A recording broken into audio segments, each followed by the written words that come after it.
Welcome back to the Bible Experience.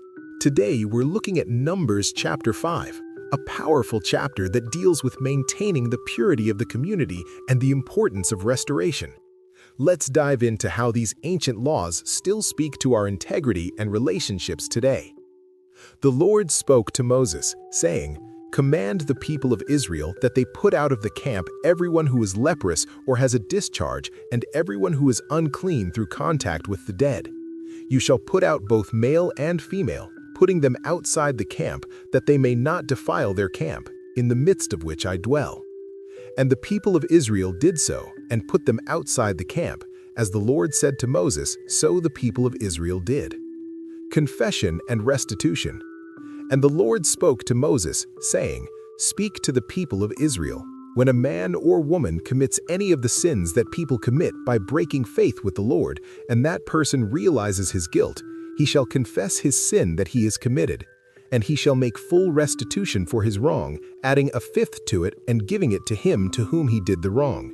But if the man has no next of kin to whom restitution may be made for the wrong, the restitution for wrong shall go to the Lord for the priest, in addition to the ram of atonement with which atonement is made for him.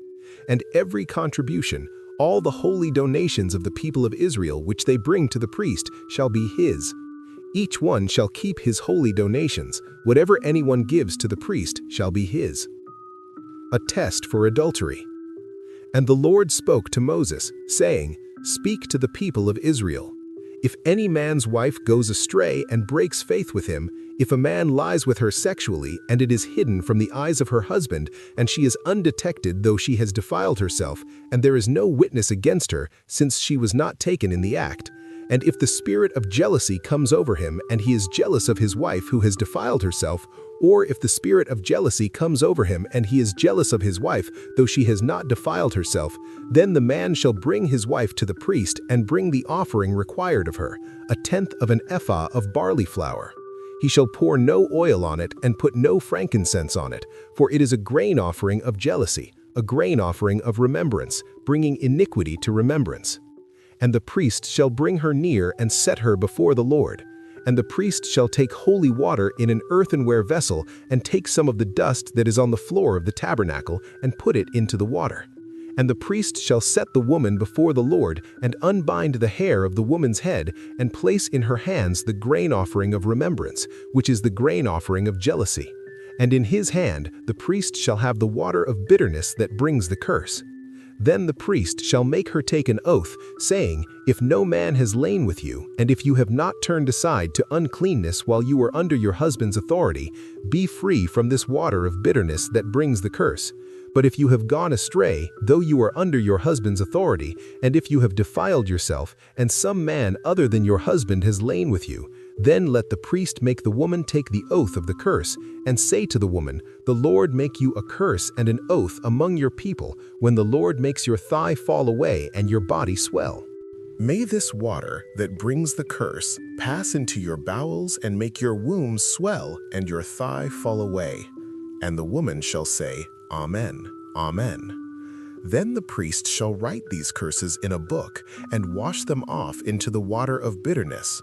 And he shall make the woman drink the water of bitterness that brings the curse, and the water that brings the curse shall enter into her and cause bitter pain. And the priest shall take the grain offering of jealousy out of the woman's hand, and shall wave the grain offering before the Lord, and bring it to the altar.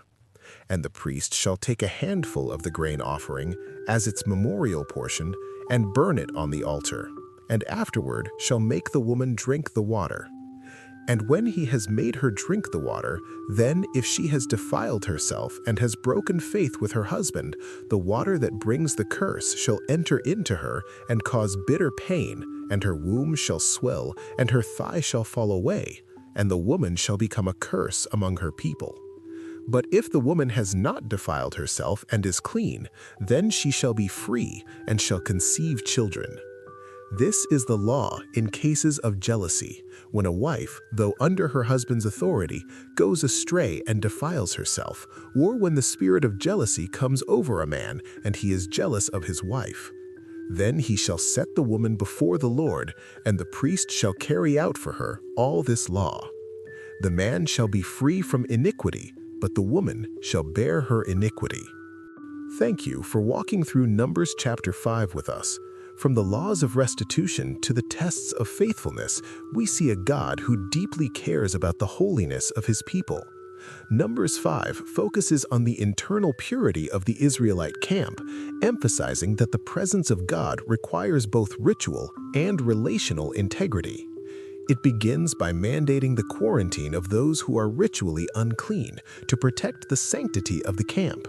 It then establishes the necessity of confession and 120% restitution for interpersonal wrongs, ensuring that sins against neighbors are treated as sins against God. The chapter concludes with the elaborate law of jealousy, a ritual involving bitter water that served as a divine ordeal to either clear or convict a woman suspected of adultery. Together, these laws function to prevent the accumulation of hidden guilt or physical impurity within the community where God resided. Thank you, and join us next time as we continue our journey through the Word, one chapter at a time. God bless.